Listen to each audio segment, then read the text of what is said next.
everyone. ഇന്ന് നമ്മൾ അക്കൗണ്ടിങ്ങിൻ്റെ പ്രിൻസിപ്പിളിൻ്റെ ഒരു സെഷൻ നമ്മൾ എടുത്തിട്ടുണ്ടായിരുന്നു. അതിൻ്റെ ഒരു സെക്കൻഡ് പാർട്ടാണ് നമ്മളെന്ന് ഉദ്ദേശിക്കുന്നത്. ഫസ്റ്റ് പാർട്ടിൽ നമ്മൾ ഗ്യാപ്പ് എന്താണെന്നുള്ളതും അതുപോലെ തന്നെ 2-3 പ്രിൻസിപ്പിൾസ് നമ്മൾ ഡിസ്കസ് ചെയ്തിട്ടുണ്ടായിരുന്നു. അപ്പം അതിൻ്റെ ഒരു കണ്ടിന്യൂവേഷനാണ് ഇന്നത്തെ വീഡിയോയിൽ ഉദ്ദേശിക്കുന്നത്. അപ്പം നമ്മൾ ഇനി ഡിസ്കസ് ചെയ്യാനുള്ള പ്രിൻസിപ്പിൾസ് എന്തൊക്കെയാണെന്നുള്ളത് നോക്കാം. ഇനി വരുന്നത് നമുക്ക് പീരിയോഡിസിറ്റി കോൺസെപ്റ്റ് അല്ലെങ്കിൽ അക്കൗണ്ടിങ് പീരിയഡ് കോൺസെപ്റ്റ് എന്ന് പറയും. നമ്മൾ കഴിഞ്ഞ പാർട്ടിൽ പറഞ്ഞിട്ടുണ്ടായിരുന്നു ഗോയിങ് കൺസേൺ കൺസെപ്റ്റ് എന്ന് പറയുന്ന ഒരു പ്രിൻസിപ്പിൾ. അതായത് ബിസിനസ്സിന് ഒരു ലോങ് ടേം ലൈഫ് ഉണ്ട് എന്നുള്ളത് നമ്മൾ പറഞ്ഞു, ആ ഒരു പ്രിൻസിപ്പിൾ. അങ്ങനെ ആകുമ്പം നമ്മൾ ഒരു ബിസിനസ്മാന് ആ ഒരു ബിസിനസ്സിൽ പ്രോഫിറ്റ് ഉണ്ടോ അല്ലെങ്കിൽ ആ ഒരു ബിസിനസ്സിൻ്റെ പെർഫോമൻസ് എന്താണെന്നുള്ളത് ആ ഒരു വൈൻഡിങ് അപ്പ് വരെ കാത്തു നിൽക്കേണ്ട ആവശ്യമുണ്ടോ? ഇല്ല. ആ ഒരു ബിസിനസ്സിൻ്റെ പെർഫോമൻസ് നമ്മൾ ഓരോ ടേമിലും മനസ്സിലാക്കണം. അതുകൊണ്ട് തന്നെ നമ്മളൊരു ബിസിനസ്സിൻ്റെ യൂസ്ഫുൾ ലൈഫിനെ ഡിഫറെൻറ്റ് സെഗ്മെൻറ്റ്സുകളായിട്ട് ഡിവൈഡ് ചെയ്യുന്നുണ്ട്. ആ ഡിവൈഡ് ചെയ്യുന്ന സെഗ്മെൻറ്റ്സുകളെയാണ് നമ്മൾ എന്ത് പറയുന്നത്? അക്കൗണ്ടിങ് പീരിയഡ് എന്ന് പറയുന്നത്. യൂഷ്വലി നമ്മൾ 1 ഇയർ ആയിട്ടാണ് എടുക്കുന്നത്. അതായത് 1st April to the 31st March of the next year എന്നുള്ള രീതിയിലാണ് നമ്മൾ അക്കൗണ്ടിങ് പീരിയഡ് എടുക്കുന്നത്. അപ്പം നമ്മൾ ഓരോ ഫിനാൻഷ്യൽ സ്റ്റേറ്റ്മെൻറ്റും അല്ലെങ്കിൽ ഒരു ബിസിനസ്സിൻ്റെ ഫിനാൻഷ്യൽ പെർഫോമൻസ് നമ്മൾ മനസ്സിലാക്കുന്നത് ഓരോ വർഷമായിരിക്കും. അപ്പം ആ ഒരു കോൺസെപ്റ്റ് പറയുന്നതാണ് എന്ത്? അക്കൗണ്ടിങ് പീരിയഡ് കോൺസെപ്റ്റ് എന്ന് പറയുന്നത്. അതായത് ബിസിനസ്സിൻ്റെ പ്രോഫിറ്റ് ആൻഡ് ലോസ് അല്ലെങ്കിൽ ഫിനാൻഷ്യൽ സ്റ്റേറ്റ്മെൻറ്റ് നമ്മൾ ഓരോ വർഷവും നമ്മൾ പ്രിപ്പയർ ചെയ്യുന്നുണ്ട്. ഓരോ ടേമിലും നമ്മൾ എന്ത് ചെയ്യുന്നുണ്ട്? പ്രിപ്പയർ ചെയ്യുന്നുണ്ട്. അത് പറയുന്ന പ്രിൻസിപ്പിളാണ് എന്ത്? പീരിയോഡിസിറ്റി കോൺസെപ്റ്റ് അല്ലെങ്കിൽ അക്കൗണ്ടിങ് പീരിയഡ് കോൺസെപ്റ്റ് എന്ന് പറയുന്നത്. അടുത്ത പ്രിൻസിപ്പിളാണ് ഹിസ്റ്റോറിക്കൽ കോസ്റ്റ് കോൺസെപ്റ്റ്.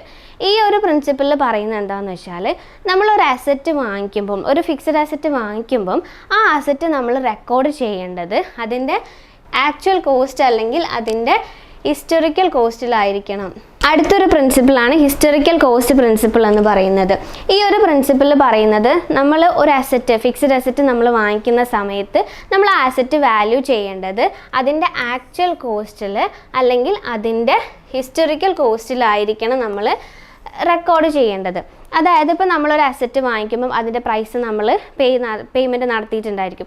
അതുപോലെ തന്നെ അതിന് എന്തെങ്കിലും ട്രാൻസ്പോർട്ടേഷൻ കോസ്റ്റ് വന്നിട്ടുണ്ടെങ്കിൽ അത് നമ്മൾ കൊടുത്തിട്ടുണ്ടായിരിക്കും. ഇൻ കേസ് നമ്മളത് ഫേമിൽ നമ്മുടെ ഒരു ബിസിനസ്സിൽ കൊണ്ടുവന്നിട്ട് അത് ഇൻസ്റ്റാൾ ചെയ്യേണ്ടി വരും. അപ്പോഴും ചില കോസ്റ്റുകൾ അതിന് വരുന്നുണ്ടായിരിക്കും. അപ്പം ഇതിൻ്റെയൊക്കെ ഒരു ടോട്ടലായിരിക്കും ആ ഒരു അസറ്റിൻ്റെ കോസ്റ്റ് എന്ന് പറയുന്നത്. ആ വാല്യൂലായിരിക്കണം നമ്മൾ അതിനെ റെക്കോർഡ് ചെയ്യണം എന്ന് പറയുന്നത്. അപ്പം ആ ഒരു കാര്യം പറയുന്ന പ്രിൻസിപ്പിളാണ് ഹിസ്റ്റോറിക്കൽ കോസ്റ്റ് പ്രിൻസിപ്പിൾ എന്ന് പറയുന്നത്.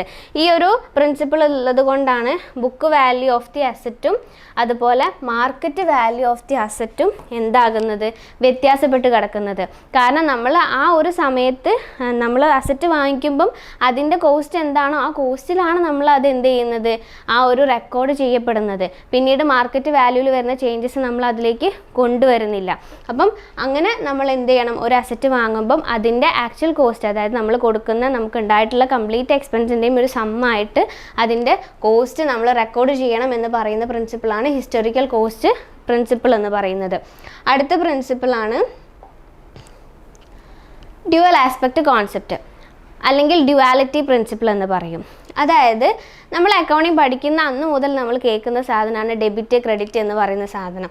ആ ഒരു കോൺസെപ്റ്റ് വരുന്നത് ഈ ഡ്യുവാലിറ്റി പ്രിൻസിപ്പിളിൽ നിന്നാണ്. അതായത് ഏതൊരു ബിസിനസ് ട്രാൻസാക്ഷൻ എടുക്കുകയാണെങ്കിലും അതിനൊരു ഡെബിറ്റ് ആസ്പെക്റ്റും ഉണ്ടായിരിക്കും, ക്രെഡിറ്റ് ആസ്പെക്റ്റും ഉണ്ടായിരിക്കും. ഇപ്പം നമ്മളൊരു അസറ്റ് പർച്ചേസ് ചെയ്തു, അപ്പം അസറ്റ് ഇങ്ങോട്ട് നമുക്ക് കിട്ടിയിട്ടുണ്ട്, നമ്മളെ കയ്യിൽ നിന്ന് ക്യാഷ് പോയിട്ടുണ്ട്. അപ്പം അസറ്റ് അക്കൗണ്ട് ഡെറ്റർ ടു നമ്മൾ എങ്ങനെ എഴുതുക?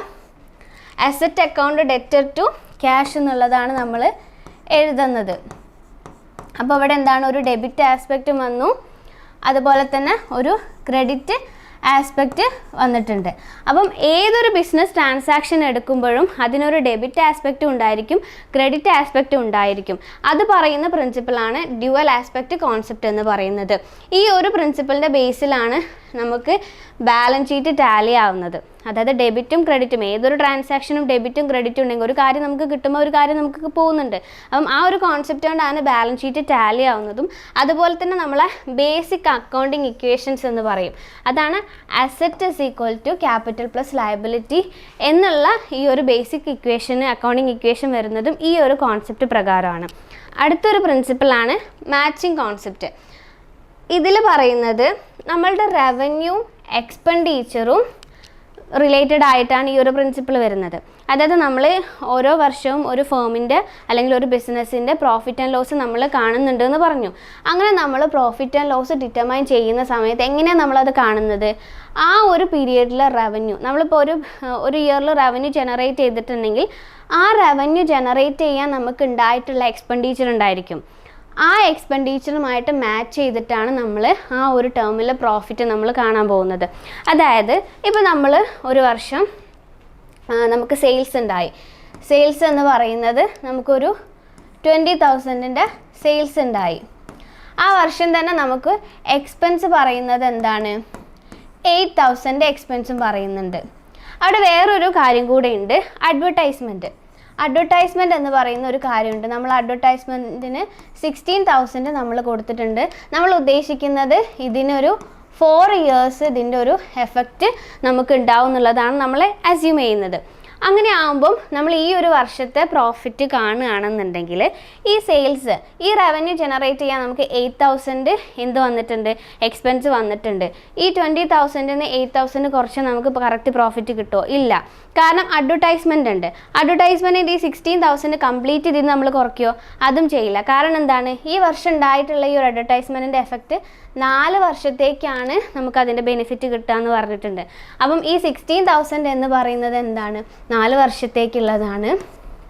അപ്പം നമുക്ക് ഒരു വർഷം വരുന്നത് 4,000 ആയിരിക്കും എന്ത് വരുന്നത്? ഒരു വർഷം വരുന്ന എക്സ്പെൻസ്. അപ്പം ഈ ഒരു വർഷം നമുക്ക് ഈ 20,000 ജനറേറ്റ് ചെയ്യാൻ, റവന്യൂ ജനറേറ്റ് ചെയ്യാൻ അഡ്വർടൈസ്മെൻറ്റിൽ നിന്ന് ഒരു 4,000 എന്ത് വന്നിട്ടുണ്ട്? നമുക്ക് എക്സ്പെൻസ് വന്നിട്ടുണ്ട്. അപ്പം ഇത്രയും കുറച്ച് കഴിയുമ്പോഴാണ് നമുക്ക് കറക്റ്റായിട്ട് നമുക്ക് 8,000 എന്നായിരിക്കും കറക്റ്റ് പ്രോഫിറ്റ് കിട്ടുന്നത്. 20,000 8,000 കുറച്ചിട്ടുണ്ടെങ്കിൽ നമുക്ക് 12,000 കിട്ടും. പിന്നെ അതിൽ നിന്ന് 4,000 കുറച്ചാൽ 8,000 കിട്ടും. അപ്പം ഇതായിരിക്കും നമ്മളുടെ പ്രോഫിറ്റ് എന്ന് പറയുന്നത്. അപ്പം അതായത് ഇവിടെ ഉദ്ദേശിക്കുന്നത് എന്താണെന്ന് വെച്ചാൽ നമുക്ക് ഒരു ടേമിൽ ഒരു റവന്യൂ ജനറേറ്റ് ചെയ്തിട്ടുണ്ടെങ്കിൽ ആ ഒരു ടേമിൽ ആ റവന്യൂ ജനറേറ്റ് ചെയ്യാൻ കാരണമായിട്ടുള്ള എല്ലാ എക്സ്പെൻസും, അതിന് കാരണമായിട്ടുള്ളത് മതി, കാരണമല്ലാത്ത നമ്മൾ അതിൽ നിന്ന് കുറയ്ക്കാൻ പാടില്ല. അപ്പം അതിന് കാരണമായിട്ടുള്ള അല്ലെങ്കിൽ എക്സ്പെൻഡിച്ചേഴ്സും അതിൽ നമ്മൾ കുറയ്ക്കുമ്പോഴാണ് കറക്റ്റ് പ്രോഫിറ്റ് അല്ലെങ്കിൽ ലോസ് നമുക്ക് കിട്ടുക എന്ന് പറയുന്നത്. അതുപോലെ തന്നെ ഔട്ട്സ്റ്റാൻഡിങ് എക്സ്പെൻസ് നമ്മൾ പ്രോഫിറ്റ് ആൻഡ് ലോസ് അക്കൗണ്ടിൽ ആ കറസ്പോണ്ടിങ് എക്സ്പെൻസിനോട് കൂടി നമ്മൾ ആഡ് ചെയ്യുന്നുണ്ട്. കാരണം എന്താ? ഔട്ട്സ്റ്റാൻഡിങ് എക്സ്പെൻസ് നമ്മൾ പറഞ്ഞു ഈ വർഷം നമ്മൾ കൊടുക്കേണ്ട എക്സ്പെൻസാണ്, പക്ഷെ നമ്മളത് കൊടുത്തിട്ടില്ല. പക്ഷെ അത് ഈ വർഷം ഉണ്ടാകേണ്ട എക്സ്പെൻസാണ്. അപ്പോൾ നമ്മൾ എന്ത് ചെയ്യും? അത് പ്രോഫിറ്റ് ആൻഡ് ലോസിൽ ആ എക്സ്പെൻസിൻ്റെ കൂടെ ആ ഔട്ട്സ്റ്റാൻഡിങ് എക്സ്പെൻസ് നമ്മൾ ആഡ് ചെയ്യും. ഇപ്പോൾ സാലറി ഉണ്ട്, നമ്മൾ കുറച്ച് കൊടുത്തിട്ടുണ്ട്, കുറച്ച് സാലറി ഔട്ട്സ്റ്റാൻഡിങ് ആയിട്ട് കിടക്കുന്നുണ്ട്. ആ ഔട്ട്സ്റ്റാൻഡിങ് സാലറി നമ്മൾ എന്ത് ചെയ്യും? പ്രോഫിറ്റ് ആൻഡ് ലോസ് അക്കൗണ്ടിൽ അതിൻ്റെ കൂടെ നമ്മൾ ആഡ് ചെയ്ത് കൊടുക്കും. അത് ചെയ്യുന്നത് എന്താണ്? ഈ ഒരു മാച്ചിങ് പ്രിൻസിപ്പിൾ പ്രകാരമാണ്. നമ്മൾ പ്രോഫിറ്റ് ആൻഡ് ലോസ് അക്കൗണ്ടിൽ മെയിനായിട്ട് ചെയ്യുന്ന എല്ലാ കാര്യങ്ങളും ഈ ഒരു മാച്ചിങ് കോൺസെപ്റ്റ് അല്ലെങ്കിൽ മാച്ചിങ് പ്രിൻസിപ്പിൾ പ്രകാരമായിരിക്കും. അതുപോലെ തന്നെ പ്രീപെയ്ഡ് എക്സ്പെൻസ് നമ്മൾ എന്ത് ചെയ്യും? ഡിഡക്റ്റ് ചെയ്യും. കാരണം അത് ഈ വർഷം ഉണ്ടാകേണ്ട ഒരു കാര്യമല്ല, അടുത്ത വർഷം സംഭവിക്കേണ്ടതാണ്. അപ്പോൾ നമ്മളത് ഇപ്രാവശ്യം കാണിക്കേണ്ട ആവശ്യമില്ല, അടുത്ത പ്രാവശ്യം കാണിച്ചാൽ മതി. അപ്പോൾ നമ്മൾ എന്ത് ചെയ്യും? അത് കുറച്ചും കാണിക്കും. പിന്നെ വേറൊരു കാര്യം ശ്രദ്ധിക്കാനുള്ളത്, ഔട്ട്സ്റ്റാൻഡിങ് എക്സ്പെൻസിൻ്റെ ഒരു കാര്യം നമ്മൾ ഗോയിങ് കൺസേൺ കൺസെപ്റ്റിൽ ഫസ്റ്റ് പാർട്ടിൽ നമ്മൾ പറഞ്ഞിട്ടുണ്ടായിരുന്നു. Outstanding expense എന്താകുന്നത്? ബാലൻസ് ഷീറ്റിൽ നമ്മൾ ലയബിലിറ്റി ആയിട്ട് റെക്കോർഡ് ചെയ്യുന്നുണ്ട്. അത് എന്തിൻ്റെ ബേസിലാണ്? ഗോയിങ് കൺസേൺ കൺസെപ്റ്റ് പ്രകാരമാണ്.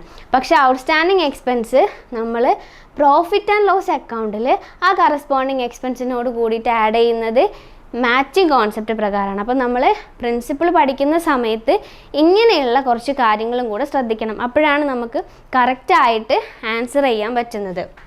അടുത്തൊരു കോൺസെപ്റ്റാണ് അക്രൂവൽ കോൺസെപ്റ്റ്. അക്രൂവൽ കോൺസെപ്റ്റിൽ പറയുന്നത് എന്താണെന്ന് വെച്ചാൽ ഇത് ഇൻകവും അതുപോലെ എക്സ്പെൻസും റിലേറ്റഡ് ആയിട്ട്, റവന്യൂം എക്സ്പെൻസും റിലേറ്റഡ് ആയിട്ട് വരുന്ന കോൺസെപ്റ്റാണ് അക്രൂവൽ കോൺസെപ്റ്റ് എന്ന് പറയുന്നത്. അതായത് നമ്മൾ ഒരു എക്സ്പെൻസോ അല്ലെങ്കിൽ ഒരു ഇൻകമോ എപ്പോഴാണോ ഡ്യൂ ആകുന്നത് അപ്പോൾ തന്നെ നമ്മളത് റെക്കോർഡ് ചെയ്യുന്നുണ്ട്. ക്യാഷ് കയ്യിൽ കിട്ടാൻ അല്ലെങ്കിൽ ക്യാഷ് പോകാനോ നമ്മൾ വെയിറ്റ് ചെയ്യുന്നില്ല. എപ്പോഴാണോ ഡ്യൂ ആവുന്നത് അപ്പോൾ തന്നെ നമ്മളത് റെക്കോർഡ് ചെയ്യുന്നുണ്ട്. ഔട്ട്സ്റ്റാൻഡിങ് എക്സ്പെൻസ് അതിനുള്ളൊരു എക്സാമ്പിളാണ്. അതായത് ഔട്ട്സ്റ്റാൻഡിങ് എക്സ്പെൻസ് നമ്മൾ എന്തുകൊണ്ടാണ് റെക്കോർഡ് ചെയ്യുന്നത്? അതായത് നമ്മൾ എക്സ്പെൻസ് നമുക്ക് കൊടുക്കാനുള്ളതാണ്, ഡ്യൂ ആയിട്ടുണ്ട്, പക്ഷെ നമ്മൾ കൊടുത്തിട്ടില്ല. അപ്പോൾ അതെന്താണ്? ഔട്ട്സ്റ്റാൻഡിങ് എക്സ്പെൻസ് ആയിട്ട് നമ്മൾ റെക്കോർഡ് ചെയ്തു. അത് അക്രൂവൽ കോൺസെപ്റ്റ് പ്രകാരമാണ് നമ്മൾ ചെയ്യുന്നത്.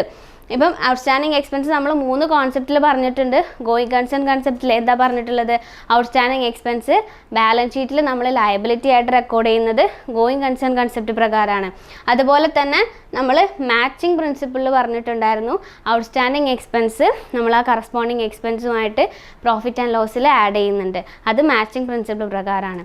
ഔട്ട്സ്റ്റാൻഡിങ് എക്സ്പെൻസ് നമ്മൾ റെക്കോർഡ് ചെയ്യുന്നത് എന്തുകൊണ്ടാണ്?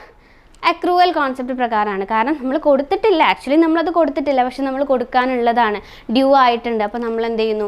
റെക്കോർഡ് ചെയ്യുന്നു. അപ്പം അങ്ങനെ പറയുന്ന കോൺസെപ്റ്റാണ് അക്രൂവൽ കോൺസെപ്റ്റ് എന്ന് പറയുന്നത്. അടുത്തതാണ് റവന്യൂ റിയലൈസേഷൻ കോൺസെപ്റ്റ്. ഇത് അക്രൂവൽ കോൺസെപ്റ്റും റവന്യൂ റിയലൈസേഷൻ കോൺസെപ്റ്റും ഏകദേശം സെയിം ആണ്. പക്ഷേ അക്രൂവൽ കോൺസെപ്റ്റിൽ നമ്മൾ റവന്യൂൻ്റെ കാര്യം പറയുന്നുണ്ട്, എക്സ്പെൻസിൻ്റെ കാര്യം പറയുന്നുണ്ട്. പക്ഷേ ഇതിൽ നമ്മൾ റവന്യൂൻ്റെ കാര്യം മാത്രമേ പറയുന്നുള്ളൂ. ഒരു ഇൻകം നമുക്ക് കിട്ടിക്കഴിയുമ്പോഴല്ല, അപ്പം ഒരു സെയിൽസ് നടക്കുമ്പോൾ തന്നെ നമ്മൾ എന്ത് ചെയ്യുന്നു? റവന്യൂ ജനറേറ്റ് ചെയ്തതായിട്ടാണ് നമ്മൾ എന്ത് ചെയ്യുന്നത്? കൺസിഡർ ചെയ്യുന്നത്. അപ്പോൾ തന്നെ നമ്മളത് റെക്കോർഡ് ചെയ്യും. അതായത് സെല്ലറുടെ കയ്യിൽ നിന്നും ബയറുടെ കയ്യിലേക്ക് ആ ഒരു ഓണർഷിപ്പ് പാസ് ചെയ്ത് കഴിഞ്ഞാൽ തന്നെ നമ്മൾ എന്ത് ചെയ്യും? റെക്കോർഡ് ചെയ്യും. റവന്യൂ ജനറേറ്റ് ചെയ്തതായിട്ട് നമ്മൾ റെക്കോർഡ് ചെയ്യും. അവിടെ ക്യാഷ് കിട്ടാൻ വേണ്ടിയിട്ട് നമ്മൾ വെയിറ്റ് ചെയ്യുന്നില്ല. ആ ഒരു കോൺസെപ്റ്റാണ് എന്ത്? റവന്യൂ റിയലൈസേഷൻ കോൺസെപ്റ്റ് എന്ന് പറയുന്നത്. അതുപോലെ തന്നെ നമുക്ക് അഡ്വാൻസ് മണി കിട്ടിയിട്ടുണ്ട്. അഡ്വാൻസ് ആയിട്ട് ഒരു കസ്റ്റമർ നമ്മൾ പേയ്മെൻറ്റ് നടത്തിയിട്ടുണ്ട്. അത് നമ്മൾ എന്ത് ചെയ്യുന്നില്ല? കൺസിഡർ ചെയ്യുന്നില്ല. റവന്യൂ എയിം ചെയ്തതായിട്ട് നമ്മൾ ആ ഒരു ടേമിൽ കൺസിഡർ ചെയ്യുന്നില്ല. അതെന്തുകൊണ്ടാണ്? ഈ റവന്യൂ റിയലൈസേഷൻ കോൺസെപ്റ്റ് പ്രകാരമാണ്. അപ്പം അക്രൂവൽ കോൺസെപ്റ്റ് റവന്യൂൻ്റെയും എക്സ്പെൻസിൻ്റെയും കേസിൽ പറയുന്നുണ്ട്. റവന്യൂ റിയലൈസേഷൻ റവന്യൂൻ്റെ ബേസിൽ മാത്രമായിട്ട് പറയുന്നതാണ്. സോ ഇന്നത്തെ സെഷനിൽ നമ്മൾ ഇത്രയും പ്രിൻസിപ്പിൾസ് ആണ് പറയുന്നത്. ഇനിയും നമുക്ക് ഇമ്പോർട്ടൻ്റ് ആയിട്ട് ഒത്തിരി പ്രിൻസിപ്പിൾസ് പറയാനുണ്ട്. അപ്പം ആ വീഡിയോസുമായിട്ട് നമുക്ക് വീണ്ടും കാണാം. അതുവരേക്കും ബൈ.